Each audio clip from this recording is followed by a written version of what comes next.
والعاقبة للمتقين والصلاة والسلام على سيد الأنبياء والمرسلين أما بعد فأعوذ بالله من الشيطان الرجيم بسم الله الرحمن الرحيم إن الله وملائكته يصلون على النبي يا أيها الذين آمنوا صلوا عليه وسلموا تسليما اللهم صل على سيدنا محمد وآله وسلم عاشقوں کی طرح ضرور سناؤ ذرا اللهم صل على سيدنا محمد وآله وسلم صلوا عليه صلاة وسلام عليك سيدي يا رسول الله صلى الله تعالى عليه وسلم پڑھے بسم اللہ الرحمن الرحیم بسم اللہ توکلت وعلیہ توکلت فنویت سنت الاعتکاف۔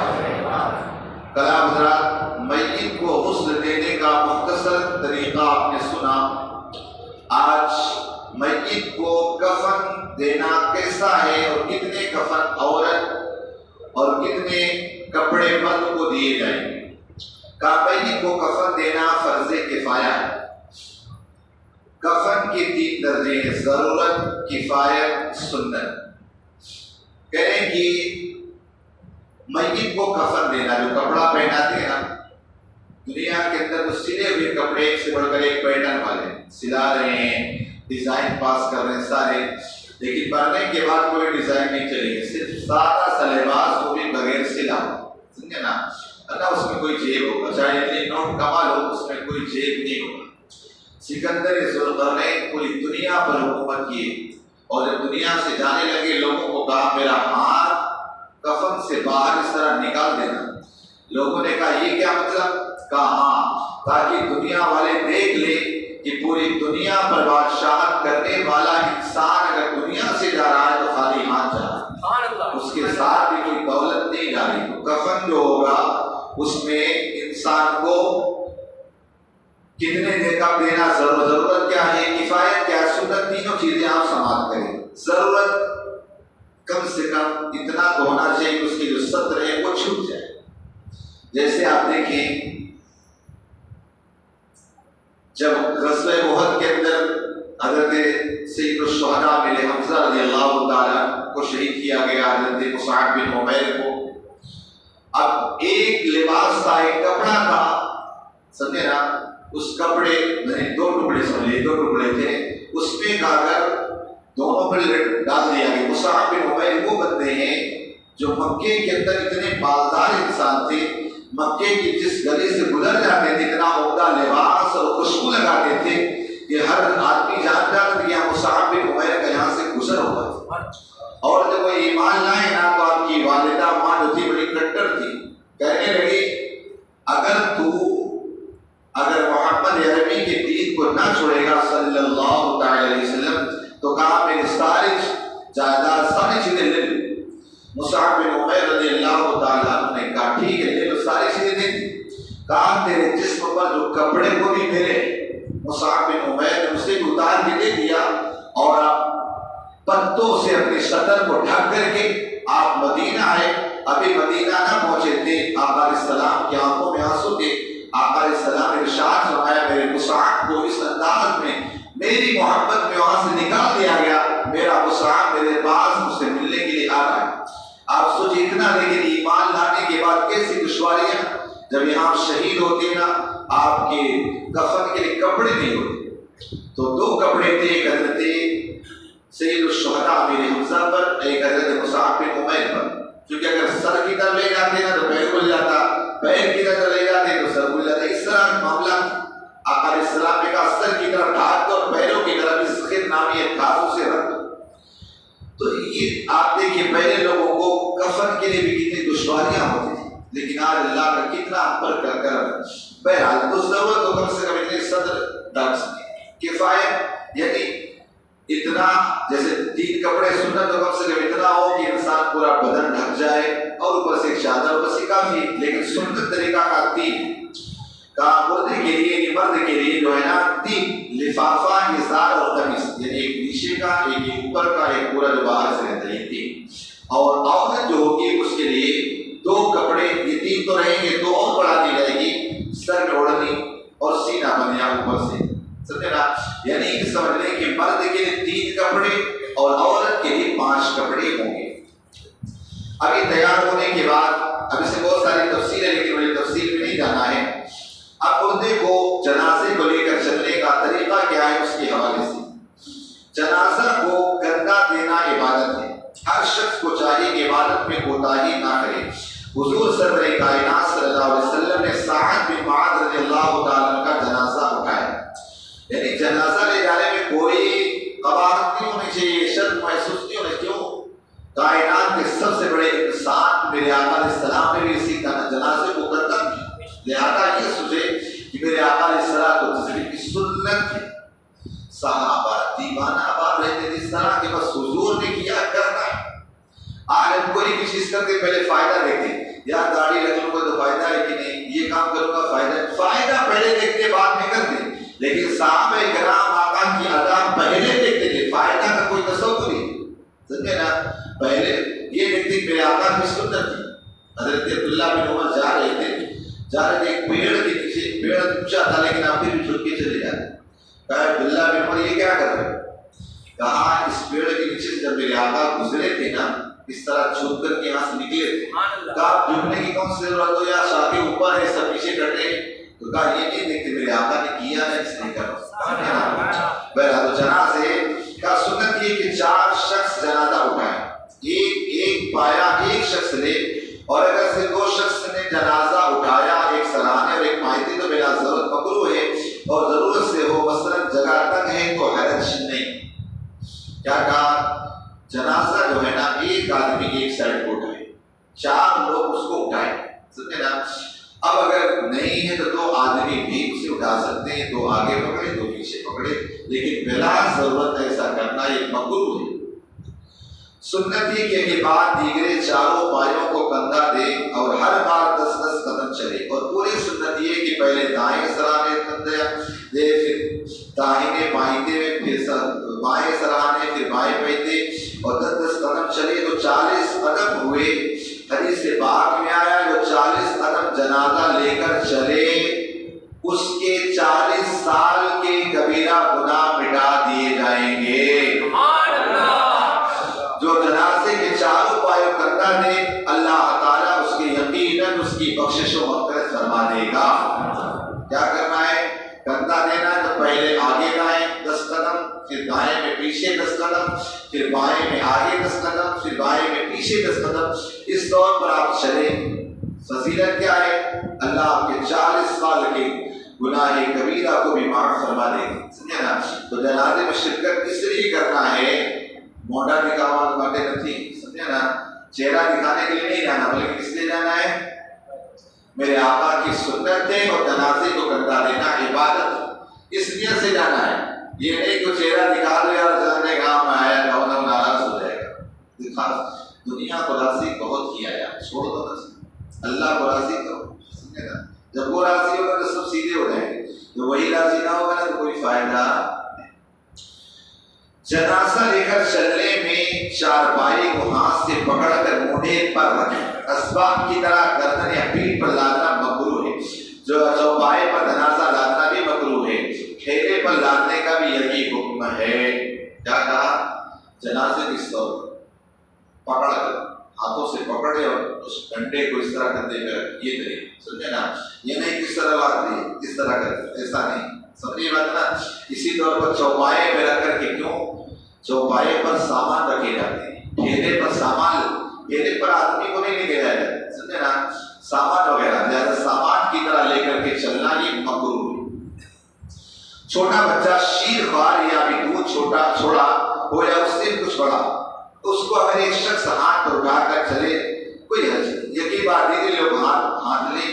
اور اگر کوئی شخص سواری پر ہو، اتنے چھوٹے جنازے کو ہاتھ پر لیے، جب بھی حرج نہیں، اس سے بڑا مردہ ہو تو 4 پائی پر لے جائے. کہ چھوٹا بچہ ہے، مان لو ابھی 2-4 سال کا ہے، اس سے کم ہے، سمجھے نا؟ ایک آدمی اس طرح اٹھا لیا، سمجھے نا؟ 4-5 سال تک چل سکتا ہے. 4 سال تک بہت، اگر ہیوی نہ ہو، اچھی کھلائی نہ ہو، سمجھے نا؟ موٹا زیادہ چل سکتا ہے. تو کہا ایک آدمی اس طرح لے لے، بدل بدل کے چلتے گئے۔ یہ چھوٹے بچے کا حکم ہے، چھوٹے بچے کو بھی چارپائی میں لے جانے کی کوئی ضرورت نہیں ہے، بس یہ کافی۔ ہاں بڑا ہے تو اس کے لیے حکم یہی ہے کہ 4 آدمی چوپائے پر لے جاؤ، 4 آدمی کیا بولتے ہیں کھاٹ پر یا چارپائی۔ اس میں الفاظ کے معاملات یہ ہوتے ہیں، کچھ یہاں الگ آپ لوگ الگ بولتے ہیں، ہم لوگ الگ بولتے ہیں، اس لیے کبھی ایسا ہوتا ہے۔ بہرحال جو کھٹیا ہے، جو چارپائی ہے، جو کھاٹلا ہے، جو بنے ہوتے اس پر لے کر کے 4 آدمی چلے۔ جنازہ معتدل تیزی سے لے جائیں مگر نہ اس طرح کہ میت کو جھٹکا لگے، اور ساتھ جانے والوں کے لیے افضل یہ کہ جنازے سے پیچھے چلے، دائیں بائیں نہ چلے۔ اگر کوئی آگے چلے تو اسے چاہیے کہ اتنی دور رہے کہ ساتھیوں میں نہ شمار کیا جائے، سب کے سب آگے ہوں تو مکروہ ہے۔ کیا کہا کریں کہ جنازہ لے کر کے چلیں گے نا، اتنی تیزی کے سے ساتھ نہیں کہ جلدی لے جا کے دفنا کے بھاگو، سمجھے نا، آرام کے ساتھ درمیانی چال سے، اور بالکل اتنا بھی دھیرے نہ چلے کہ سب لوگ تھک جائیں یار، سمجھے نا۔ اور جنازے کے جو ہے نا پیچھے یہ ادب کا طریقہ ہے۔ مومن کا جنازہ یہ کوئی معمولی نہیں، آج آقا سے ملاقات کرنے جا رہا ہے، سمجھے نا، تو اس کے پیچھے رہے۔ اب اگر ایسی ضرورت ہے آگے رہنا تو پھر آگے رہے، اتنا آگے رہے کہ آپ کے جنازے والوں میں شمار نہ ہو۔ جنازہ لے کے ساتھ پیدل چلنا افضل ہے، سواری پر ہو تو آگے چلنا مکروہ، اور آگے ہو تو جنازے سے دور رہو۔ جنازہ پیدل لے کر کے چلنا ہی زیادہ فضیلت رکھتا ہے، لیکن اب زیادہ دور ہے، لوگ تاہٹ میں پڑ جائیں گے دشواریوں میں، تو پھر آپ سواری پر سوار رکھ کے قبرستان آنے سے کچھ پہلے آپ اسے شروع کریں۔ مسئلے آپ پوچھ سکتے ہیں، چونکہ اس سال کی یہ ہمارے سوال و جواب کی آخری نشست ہے، پھر آئندہ سال زندگی میں سر ہی کچھ مسائل ہوں گے۔ ایک سوال یہ آیا کہ نوکر کو زکوٰۃ دینا کیسا ہے؟ دیکھیے نوکر کو زکوٰۃ آپ دے سکتے ہیں، لیکن اس میں کچھ چیزیں شرط ہیں۔ پہلی تو یہ کہ ایسا نہ ہو کہ آپ اس کو اس کی تنخواہ میں بات کر دے کٹوا دیں، نہیں سمجھے نا۔ دوسرا یہ کہ آپ کی نیت صرف اس لیے ہو کہ میرا یہ نوکر غریب ہے، ضرورت مند ہے، اس لیے اس کو میں دے رہا ہوں، اللہ کی رضا کے لیے دے رہا ہوں۔ لیکن اگر آپ نے اس نیت سے بھی دیا کہ یار اس کو زکوٰۃ دے، کام زیادہ کرے گا، سمجھے اپنے کام، اگر اس نیت سے آپ نے زکوٰۃ دیا تو پھر آپ کی زکوٰۃ کا مسئلہ پھنس جائے، سمجھے نا۔ لہذا نوکر کو زکوٰۃ اسی صورت میں دینا ہے کہ اس کی نہ تنخواہ میں کاٹا جائے پیسہ، اور نہ ہی کوئی یہ نیت ہو کہ میں اس کو پیسہ اس لیے دے رہا ہوں کہ میرا کام اور زیادہ کرے۔ لہذا زکوٰۃ دینا ہے کس لیے؟ اللہ کو راضی کرنے کے لیے، اللہ کا مال ہمارا مال تو نہیں ہے، لہذا یہ نیت نہ ہو تو آپ نوکر کو بھی زکوٰۃ دے سکتے ہیں۔ مقروض کے پاس رقم ہے تو کیا زکوٰۃ دے گا؟ دیکھیے اگر مقروض ہے، قرض والا انسان ہے، سمجھے نا، تو اس کے پاس جتنی دولت ہے، جتنا مال ہے، سونے شادی سب کو کاؤنٹ کر ڈالے، گن ڈالے، اور اس کے بعد جتنا اس کا قرض ہے اسے قرض کو نکال دے، بات کر دے، جو بچتا ہے اگر وہ بچنے کی صورت میں اگر ہے تو وہ زکوٰۃ نکالے گا، ورنہ وہ زکوٰۃ نہیں نکالے گا۔ پوچھو کوئی بات۔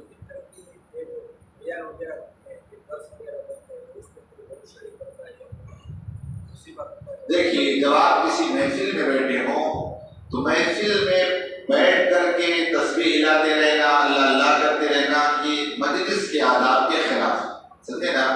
اگر آپ کو ذکر ہی کرنا ہے تو ظاہر سی بات ہے دماغ ہمارا ایک وقت میں ہی طرف آئے گا، ایسا نہیں کہ آپ کا دماغ میری طرف بھی ہو ادھر بھی ہو، ایسا ہو سکتا ہے آپ اللہ اللہ کریں لیکن دماغ میں اللہ اللہ اللہ اللہ سبحان اللہ سبحان اللہ، لیکن دماغ کیا ہوا میری طرف۔ اس لیے محفل کے آداب میں سے یہ ہے کہ آپ ایک ہی کام کریں، اگر محفل میں بیٹھے صرف محفل میں جو باتیں ہو رہی وہی سنیں، ورنہ الگ تھلگ ہو کر کے جا کے ذکر کریں، یہ محفل کے آداب کے خلاف ہے، سمجھے۔ ایک ہی کام کریں، دونوں چیزیں نہیں، لڈو دونوں ہاتھ میں سے نہ کھائیں، ایک ہی ہاتھ سے کھائیں، سمجھے نا۔ ایک ہی چیز کریں، یہ آپ کے لیے مناسب رہے گا، بہتر یہی آداب مجلس یہ ہے کہ انسان یہی کرے۔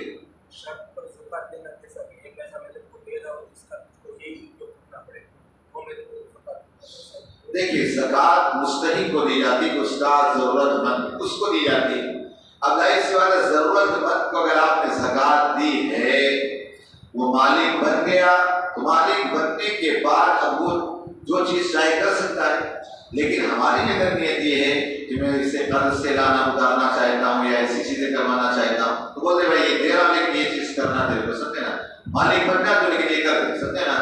اس صورت میں، لیکن وہ مالک بننے کے بعد پہلے تو اسے مالک بنایا جائے گا، اگر آپ نے مالک بنا دیا اب اس کی مرضی ہے، شاید بنا دے، شرط بنے لگا لیکن مالک بننے کے بعد اب اس کی مرضی تھی، سمجھے نا؟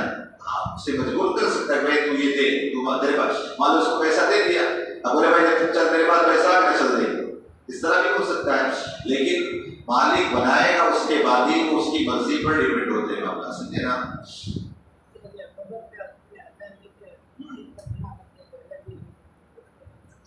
اصل میں اسی تین لوگ ہیں، قبر پر اذان دینا کیا گناہ ہے بتائیے ذرا میرے کو، کیا گناہ ہے؟ اعلیٰ حضرت فاضل بریلوی رحمہ نے 10 یا 11 بجے آپ نے فتاوی رضویہ شریف میں لکھا ہے کہ قبر پر اذان دینا بالکل مستحسن ہے، مستحب ہے، بالکل جائز ہے، بولو سبحان اللہ، بالکل۔ آپ دیکھیے اذان صرف نماز کے لیے نہیں، اذان بہت ساری چیزوں کے لیے، بچہ پیدا ہوا تو کیا کرنا ہے، اگر آگ لگ گئی بجھنے کیا کرنا ہے، آندھی آ گئی نہیں ختم ہو رہی کیا کرنا ہے، آسمان سے زوردار بارش ہو رہی کیا کرنا ہے، یہ کہاں کیوں کر رہے سبھی بدعت؟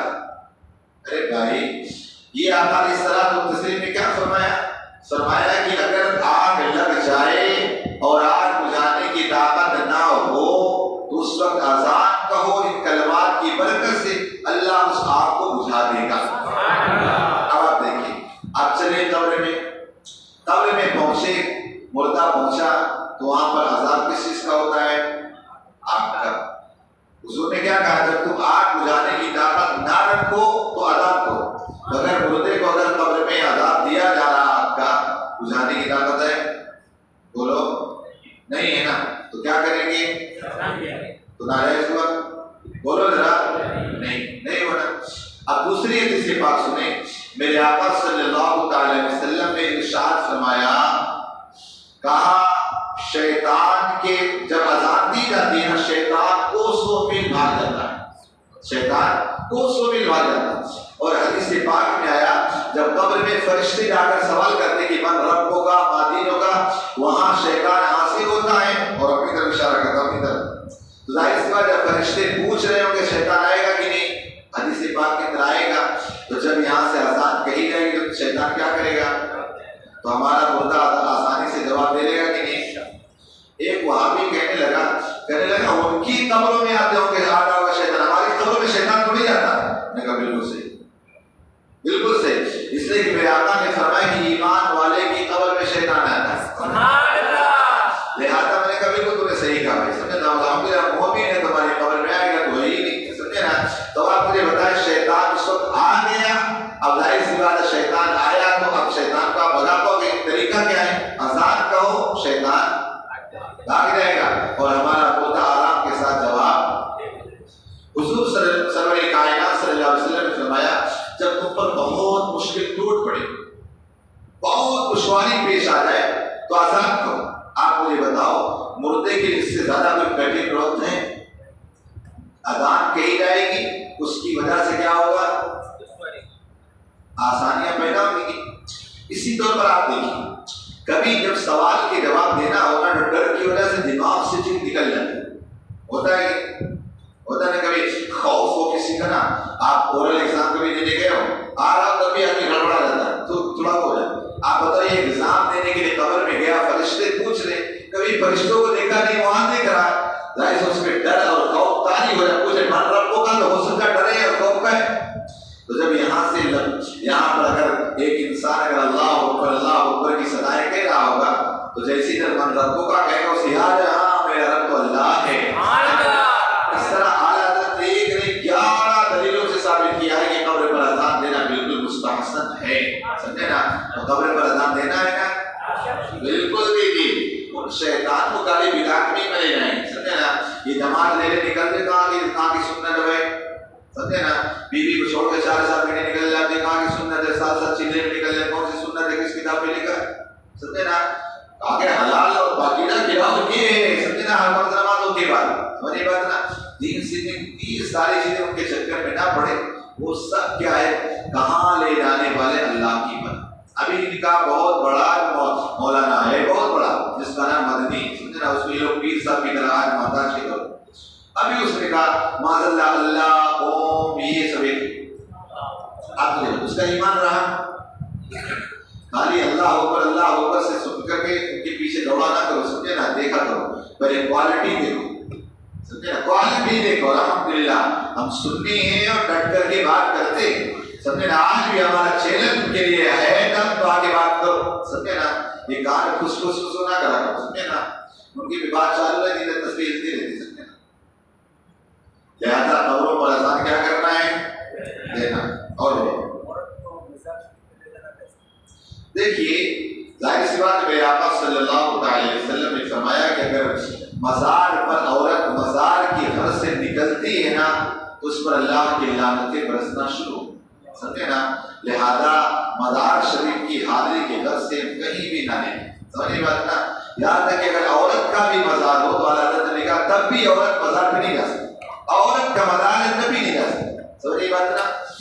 اور رہ گیا یہ کہ مان لو انسان جاتے ہیں غریب نواز کی در پر تو یہ نیت نہ ہو کہ میں اپنی بیوی کو غریب نواز کی در پہ لے کے جا رہا ہوں. مزار شریف کی نیت نہ ہو, تفریح کی نیت ایک حد تک ٹھیک, باقی یہ چیز نہیں ہو سکتی.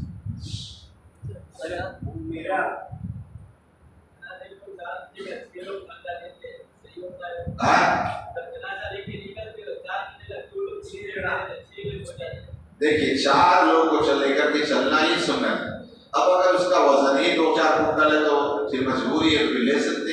سمجھی بات نا, اب اتنا اس کا وزن ہے تو کیا کر سکتے ہیں. 4 آدمی ہو سکتا ہے, دبلے پتلے آدمی نہ اٹھا سکتے ہیں, وہ ایک مجبوری کی بات الگ ہے. ورنہ 4 ہی آدمی کا لے کر کے چلنا یہ سنت ہے, نہ 4 سے کم نہ 4 سے زیادہ, یہ سنت نہیں. پانی مسئلہ منہ میں ہو, قرآن پاک کی تلاوت. دیکھیے یہ سارے ادب کی چیزیں, با ادب با نصیب, بے ادب بے نصیب. ظاہر سی بات ہے جب آپ اللہ کا کلام پڑھ رہے ہیں, فرشتے نازل ہوتے ہیں, ساری چیزیں ہوتی ہیں. سمجھے نا, اب منہ سے گٹکا تمباکو یہ ساری چیزیں ہوتی ہیں ادب کے خلاف. ناجائز شراب تو نہیں کہہ سکتے لیکن ادب کے خلاف ہے. اپنے منہ کو پوری طرح آپ سمجھو زبان سے اللہ کا کلام پڑھنا ہے اور اس میں گٹکا اور تمباکو اور یہ اس کی بدبو آئے تو یہ کوئی چیز اچھی نہیں. سمجھے بات نا, لہٰذا ضروری ہے کہ اپنے منہ کو بالکل صاف و ستھرا کریں. آپ سوچیں کہ مسجد کے اندر آنے کی اجازت نہیں جس کے منہ سے اس قسم کی پیاز لہسن یا ایسی چیزوں کی, تو وہ پھر کیسے اللہ کے کلام کی تلاوت کرنا تو بہرحال ادب کے خلاف ہے.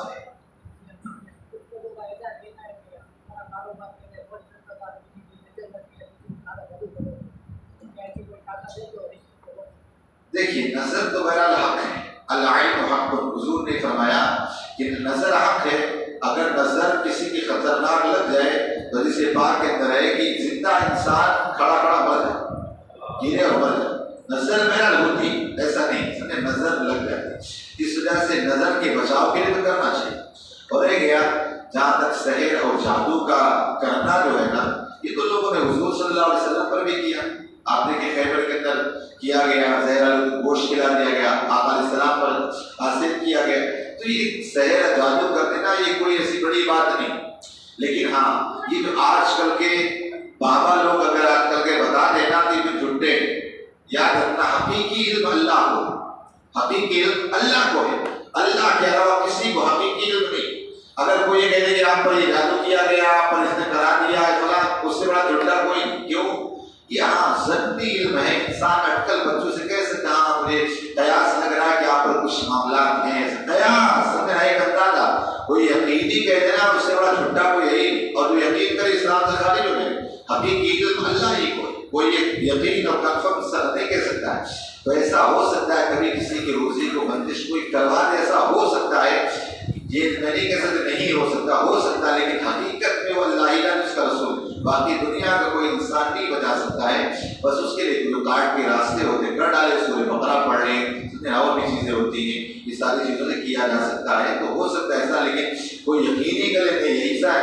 لیکن اصل میں کیا آج ہمارا معاملہ ایسا ہے نا, ہم شک کے مریض ہوتے تھوڑا سا وہ ہوا نا, اور خاص کر سے ہماری عورتیں دور میں سمجھے نا, ہمارے گھر کی عورتیں مردیں تو کم ہوتے ہیں, ہاں کس نے کروا دیا, بندش ہو گئی فلاں ڈیمانڈ, وہ کسی کے پاس بابا کے پاس گئی, وہ بابا نے گھمایا دیکھا کر دی. تمہارے گھر میں کسی نے کیا ہے تو ایسا کیا, سمجھے نا, تمہارے چلنے والے تو فلاں ڈیمانڈ کا, یہ کوئی بابا سمجھے نا, یہ کہ خامخواہ دیکھ دکھ کر کے ایسا کر کے بتا دیں سب کچھ نہیں. وہ ہر دن کا جو رہتا ہے بتایا تھا نا. چلے اس سے پہلے ایک بار ایک میرا ایک دوست ہے بھاؤ نگر کا ہے, اس کی شادی 3 سال لگی رہی, مطلب رشتہ لگ رہا. ایک دن میرے پاس روتا ہے, بولے یار مولانا ایسا ایسا ہو گیا. میں نے کس نے بتایا؟ بولا فلاں بابا نے بتایا, نام لیا اس نے. اچھا ہاں روئے پڑا تھا. میں نے کہا پریشان نہ ہو, کوئی اس نے لمحے میں پوچھ دے کے نہیں بتایا. میں نے کہا تو ایک کام کر. میں نے کہا کیا کہا اس نے؟ کہا وہ جس لڑکی سے تو رشتہ شادی کرنے وہ 1 نمبر کی بدکار, عیاش, فاحشہ بہت تھی اور بہت بچنا نے پتا نہیں کیا کیا اس نے بتایا نا. وہ باہر رو رہا. میں کہا چپ ہو جا بھائی, بولے میں پوچھنے کے نہیں بتا. اب بتا کوئی بات یہ ہوا تو وہ اس کا لڑکا تھا 1-2 سال کا تھا. میں نے کہا ایک کام کر, کل جائے بابا کے پاس, میرا نام دے, میری ماں کا نام, اسی لڑکی کا نام دے, یہ رشتہ کیسا رہے گا؟ دیکھا کیسا. ارے لڑکی بہت نیک ہے, بہت پارسا ہے, بولے رشتہ بہت اچھا ہے. میں نے کہا بھائی دیکھا تو آپ یہ ہوتا ہے سمجھے نا, دیکھ کر کے بڑے کل بچے سے بتاتے ہیں کہ فال کھلوانا بھی حرام ہے, شریعت میں جائز نہیں. کون اگر آپ مجھے بتائیں وہ بابا اتنا پہنچے گا, بابا تمہارے 10, 20, 25 کی 50 کے محتاج رہے گا, بولے اپنی قسمت کا کون لیتے جہاں کہاں وہ لاٹری لگنے والی, سمجھے نا. وہ تمہاری سب بیوقوفوں کے پیچھے نہ دوڑا کرو, سمجھے نا. ہاں وہ فٹ کر کے بتا دیں ہاں یہ کروایا ہے یہ فلاں ڈیما کا. جیسے وہ ہوا تھا نا ایک مرتبہ ایسا ہوا کہ ایک عورت کے گھر میں سوئی دھاگا ملا. تو سوئی دھاگا ملا نا تو پریشان ہو گئی, یا اللہ یہ کہاں کس نے. ایک بابا کے پاس, یہ نام نہیں ہوگا آپ کو, سمجھے نا, میں بھی ایسی بات میں کیا کروں, سمجھے نا. وہ بابا کے پاس گئے, بابا نے دیکھا رکھا, ارے بہت بڑا تیرے کو کرتب کر دیا گیا, یہ ہے وہ. بولے کیا بابا کیا کرنا پڑے؟ بولے 5000 روپے لگے گا. اسے فٹافٹ 5000 دیا, یہ دیا وہ دیا, اور اس کے بعد ٹھگ لیا, اور ٹھگنے کے بعد وہ چلے گئے.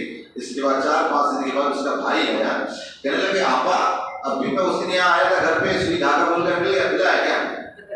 بیوی نے منگایا تھا, بھابھی نے کہا کہ وہ گھر میں آپ کے بول کے ملا ہے کیا؟ کہاں آپ کا دھاگا کہاں؟ ارے بولے. تو آج حال یہ ہوتا ہے سمجھے نا, لہٰذا کسی پر کوئی اس طرح کی چیزیں بھروسہ اور اعتماد کرنے کی ضرورت نہیں ہے, سمجھے نا. پال وال کھلوانا پرنسی بولو سمجھے بات نا. یہ فال وال کھلوانا یہ سراسر حرام اور ناجائز ہے, سمجھے نا. لہٰذا ان سب سے باہر نکلے, عورتوں کو بھی باہر لائیں, سمجھے نا. یہاں کئی بار بیٹھا رہتا ہے, ہوتا ہے بولے لگے باپو تم دیکھتے ہو؟ بولے کہ اندھا نہیں, دیکھتا نہیں, اندھا دیکھتا. بولے یار نہیں, بولے تمہیں جو ہے سے, بولے کہ نہیں ہوتا. یہ ہوتا ہے سمجھے نا.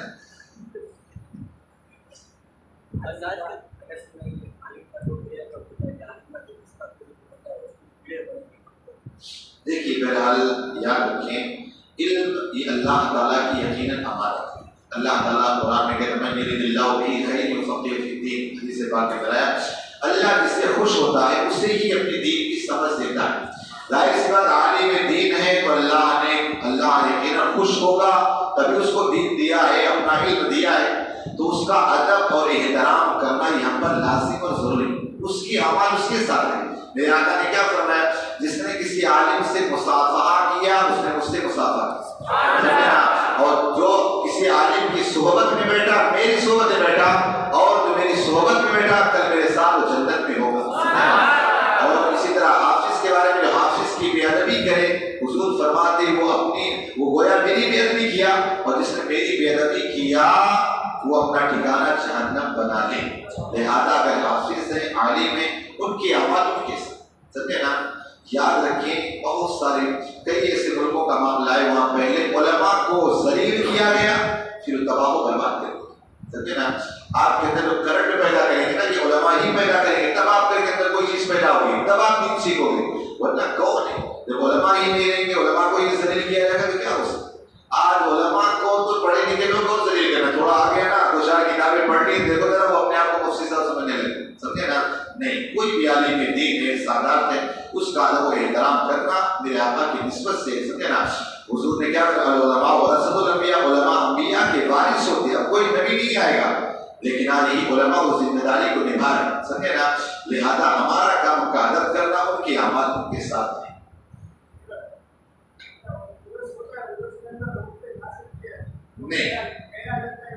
نہیں,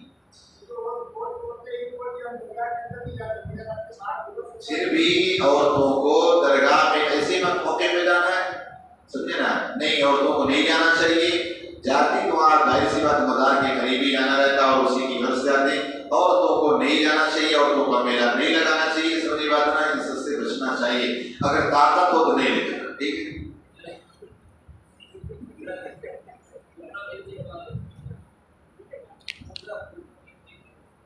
جی دیکھیے اب کفر کا معاملہ یہ بہت بڑی بات ہے، کفر کے جو ہے نا بہت ساری چیزیں، ضروریات دین میں سے کسی چیز کا انکار کرنا یہ کفر ہے۔ مثال کے طور پر کسی نے کہا کیا نماز پڑھنا ہے، یہ بھی انکار ہی کفر ہے۔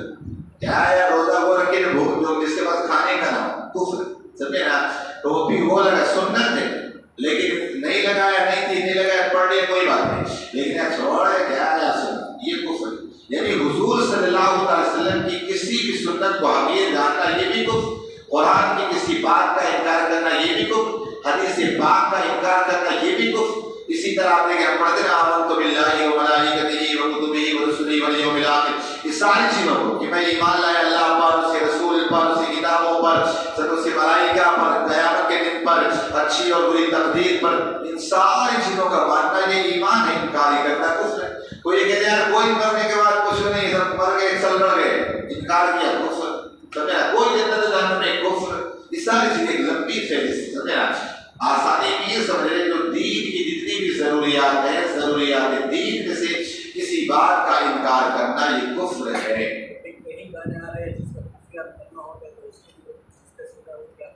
دیکھیے سن کر کے اس کو دل میں ٹھکانا دینا یہ گناہ، اگر آ گیا مان لو جا رہے راستے میں آ گئے تو پڑھ دے ختم بات، سمجھے نا، اب یہ نہیں کہ آپ اس کو دل میں لگانا ہے، سمجھے نا، بہت سارے ایسے کفریہ کلمات ہوتے ہیں، سمجھے نا، جو یقیناً انسان کو بنائے تو دائرہ اسلام سے خارج ہو جائے، سمجھے بات، لہٰذا سب سے بچنا ہوگا۔ ابھی ادا کر دوں، فطرہ یاد رکھیں اس کی مقدار جو ہے 2 کلو 47.5 گرام، ٹھیک ہے، 2 کلو 47.5 گرام۔ اب گیہوں کتنے میں؟ 40 میں، 38 میں تو پہلے لیا میں نے بھائی، پچھلے میں بہرحال 40 ہے نا، ہاں تو 40 تو 80، 100 روپے نکال دو، تھوڑا زیادہ ہی سمجھے نا، ایک آدمی کا 100 روپے کے حساب سے نکال دو، کب نکالنا ہے؟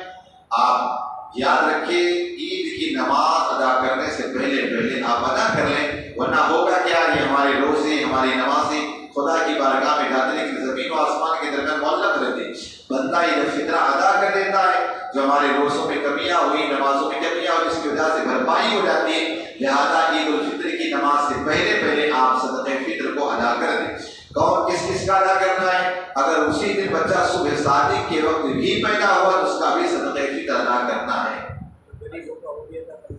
نہیں، مالک کی نصاب ہے وہ ادا کرے گا، غریب بیچارہ خود ہی غریب کھانے کے وقت دے، سمجھے نا، ہاں اگر اس نے نکالا ہے تو یقیناً یاد رکھیے یہ کوئی سرفت زواج نکالا ہے، اس کے صدقے کا ثواب ضرور ملے گا، اسے بھی اس کی برکتیں ملیں گی۔ آج بہت سارے لوگ مالک کے نصاب میں الحمدللہ مڈل طبقہ ہے، بہت سے لوگ کھاتے پیتے تو بھی نکالتے، کیا یہ بھی ہمارے لیے کا یاد رکھیے، نہ سوچے کہ میرے پاس 1 مہینہ نکال، میں نے اس سے پہلے بتایا تھا نا کہ اگر بندے کے پاس اگر 1 روپیہ بھی ہے اگر اس کو اللہ کی راہ میں دیتا ہے، خرچ کرتا ہے، تو یاد رکھیں جو بندہ جس کے بعد 1 لاکھ دیا ہے، نیت کے اعتبار سے اللہ دونوں کو برابر کا ثواب دے، آپ کی نیت پہ ڈیپینڈ سمجھے نا، لہٰذا وہ بھی ادا کرنا کرے۔ اذان کے دوران وضو کر سکتے ہیں؟ اذان کے دوران دیکھیے اذان جو ہے سننا واجب ہے، حضور کے حدیث پاک اذان کے وقت جو بندہ باتیں کرتا ہے اس کا خاتمہ ایمان پر ہونا مشکل ہے، سمجھے نا۔ رہ گیا وضو کرنے کا معاملہ، تو مان لو کہ مغرب کے علاوہ کوئی اور وقت ہے تو آپ اس کا انتظار کریں، اذان کا جواب دیں، اس کے بعد آرام سے وضو کریں۔ لیکن مغرب ہے، چونکہ مغرب میں اذان ہوئی اس کے بعد فوراً جماعت شروع ہو گئی، کہیں کہ اتنی فاسٹ لوگ نماز پڑھا دیتے کہ اللہ کی بنا، سمجھے نا، تو اس وجہ سے آپ کے لیے ضروری ہے کہ مغرب کے علاوہ کا خاص اہتمام رکھیں، جواب دیں، بعد میں وضو کریں۔ اپنا زندگی میں جتنا اذان ہوتی ہے تبلیغ جماعت کی جو اذان ہوتی ہے، داخلہ کر کے میں ثانیہ اور میں رہتا ہوں، کوئی اذان اس کا اپنے بھروسہ دینا چاہیے، اس کا نام دیکھیے کوئی اس پر ویسے بھی انگوٹھا چومنا کوئی فرض واجب نہیں، یہ محبت کا عمل ہے، سمجھے نا، محبت کا عمل ہے، مستحب ہے، کوئی فرض واجب نہیں کہ اس کو اتنا زیادہ اسٹرکٹلی لے یا وہ لے لے، سمجھے نا۔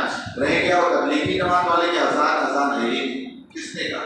وہ بھلے سمجھے نا، کیونکہ کلمات ادا کس کی زبان سے اور وہ ہمیں دیکھنا، سمجھے مطلب قرآن پڑھنے والا کا وہ ہمیں دیکھنا، کسی سے جو قرآن نہیں سن لینا، کسی سے نہیں، لہٰذا وہ آپ پر لازم اور ضروری نہیں ہے۔ بس یہ ہے کہ آپ سنی مسجدیں ہیں ہو رہے ہیں تو آپ آرام سے بوسہ دیں، آنکھوں سے لگائیں، قرۃ عین کی صلاح کہیں، صلی اللہ علیہ وسلم پڑھیں، سمجھے نا، وہ آپ پر ضروری نہیں ہے۔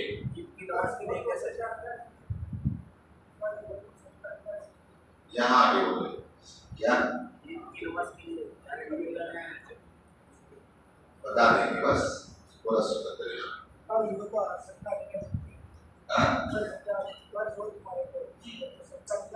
اب بھائی دیکھیے، آپ بھوکے ہوں اور دوسرے کو کھلا دیں بہت بڑی بات ہے، سمجھے نا، آپ خود بھوکے ہوں اور دوسرے کو کھلا دیں بہت بڑی بات ہے، سمجھے؟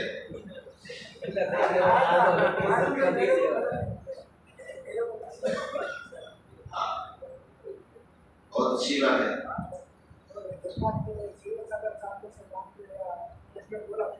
دیکھیے سید سادات ہیں، پہلی بات اللہ کو ایسی نوبت نہ لائے، الحمدللہ ہمارے سروں کے تاج ہیں، اللہ ایسی نوبت نہ لائے ہمیں زکوٰۃ کی ضرورت پڑے یا ایسی ہو۔